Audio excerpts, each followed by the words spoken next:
You can literally cook everything on charcoal. Now, if you've seen a lot of chefs cooking over red hot grills and you're really looking to get into this, you're a little intimidated, it can be a little daunting, but don't worry, I'm here to help. My name's Jacob. I was a chef for a lot of years. I was a barbecue chef in particular, so I've done a lot of charcoal grilling. I'm gonna give you some of my favorite beginner tips and tricks to get you through your first charcoal grilling season. If you're gonna cook on charcoal, Japanese charcoal in particular, it's very dense. You wanna get it heated up at least an hour before you actually start cooking. Now, even if you're using like a standard little briquette that you can get at, Lee Valley or whatever, you can still heat them up about 20 minutes in advance. Just get them really, really hot. That's gonna give you a way better time once you actually start cooking. To know how to start charcoal, check out this video right here. One of the best things about cooking with charcoal is that you can have a hot and a cold side. So I'm obviously not gonna touch that because that's really hot. But as you can see, I've got a few less coals over on this side and a few more coals over on this side. It's also awesome because if something gets too hot, you can switch it over to the cold side, or if something's not cooking the way that you want it to, you can switch it over to the hot side. Now, it's great to have a pair of these tongs as well, because obviously I don't want to stick my fingers into the charcoal. These are fantastic because I can grab the coals, they're heat resistant, that's a really hot coal, and then I can just put it back down. They're the Knifewear King tongs, they're my favorites. Now that I've determined I've got a hot side, I've got a cold side, we can look and we can see that I've got air pumping in through one of these vents here. Now I can open and close that to kind of control how much airflow I'm getting, or if I want to just keep that closed, I can use something like a fan or a shop vac or something like that. Shop vac maybe not as good of an idea once you've got them really hot, but I can just fan them to keep them really, really nice and lit and super hot, just like oxygenating a fire when you blow on it. Depending on what you're cooking, you can use different types of grills. Now, I'm gonna use this wire rack. This is basically a brand new one, but we also have these cast iron grills that are really great if you're doing something like what you would do on a propane barbecue, but you want that really nice flavor of the charcoal. This is really awesome to get really good grill marks like burgers or steaks or something like that. That's one of my favorite options. They hold heat really well, a lot better than just a little piece of wire, so they do get really, really nice lines. I got a steak. This is from Cohen at Regina's Fine Meats. He hooked us up with some awesome butchery and meats today. So this is the steak that I'm gonna cook. Now, I'm actually gonna put it on the colder side. Now that grate is really nice and hot, so you can hear that sizzle right off the bat. And you kind of want to be able to manage the temperature while you're cooking. So I'm going to be able to continue to hear this, and I'm going to use my ears primarily to be able to tell how something's cooking and how hot my grill actually is. Of course, I can always put my hand over it and see how hot different parts of the grill are, but I like cooking a steak at a little bit of a lower temperature, getting those really nice grill marks on it, and then flipping it over, getting that nice sear on it, keeping it nice and medium rare. You can have your steak however you want, but I like medium rare steak. I've also got some chicken skewered with some green onions and some pork belly skewered. Now, Japanese call this yakitori, I call it meat on a stick. The pork belly I'm gonna put right in the middle in between the hot and the cold side, and the chicken I'm gonna put all the way on the hot side here because I want that to get a really nice char on it.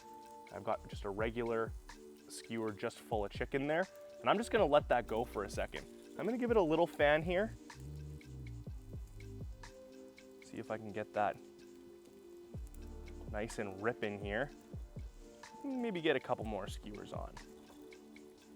Once all your food's actually on the grill, this is when you're gonna be able to tell where your hot and cold spots actually are. Because again, you can put your hand over it, but it doesn't give you a super accurate representation of what's gonna cook faster and what's gonna cook slower. So right off the bat, on my hot side, you can see that that green onion is starting to brown, that chicken is starting to cook.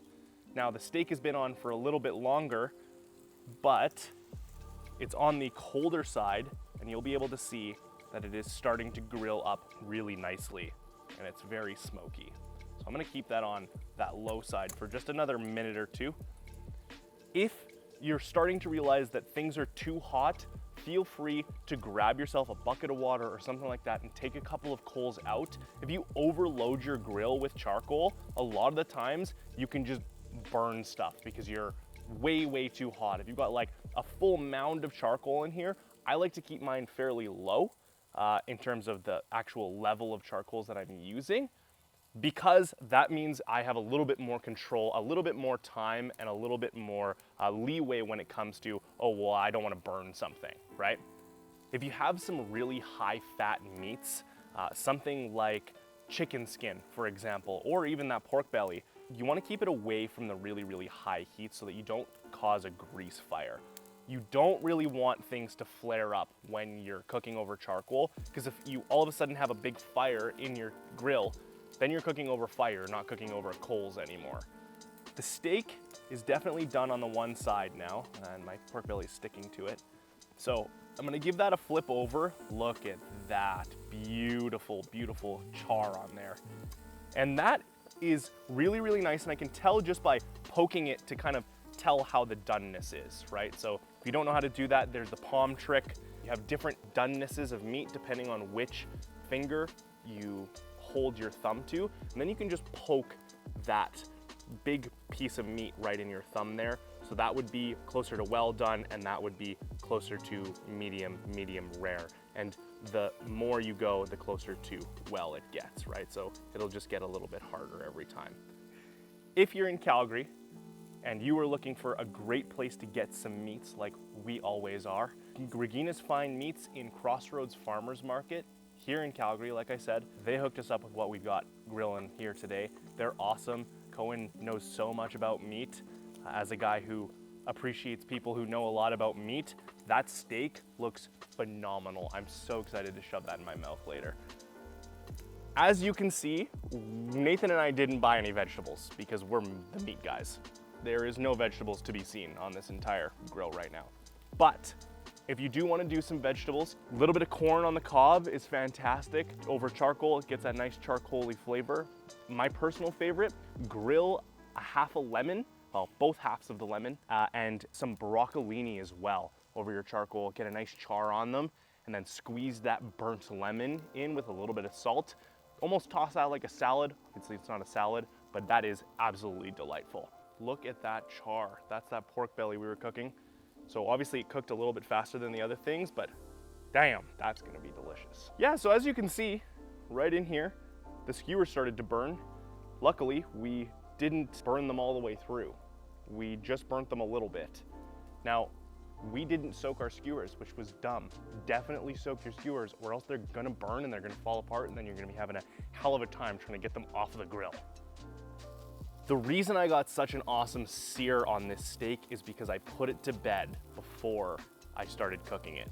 What I mean by that is I let it rest.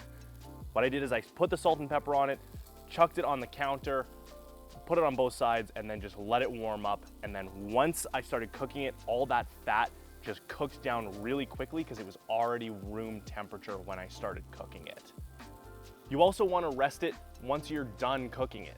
Let those juices just sit right in itself. Don't cut it open right away to see if you got a perfect medium rare. Just let it hang out for about 6 minutes until you cut into it. That'll give you a super juicy, super flavorful, amazing tasting steak. This Chiang Mai sausage here is also from Cohen at Regina's Fine Meats at Crossroads Farmers Market in Calgary. He honestly makes some of the best sausage in the city. If you like sausage, you need to go visit them because it's phenomenal sausage. That's on the hot side, because sausage is one of those funny things that I like to cook on high heat. Some people like to cook it on low heat, but I much prefer cooking it on high heat, get a really nice char on it, then the inside is nice and juicy for you. If you need to know more about charcoal grilling, check out these other videos.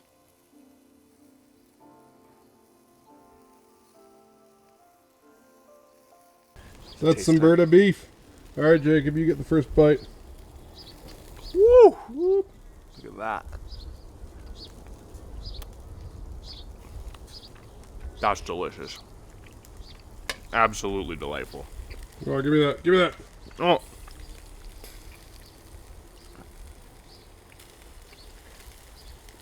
Uh-huh. Beef.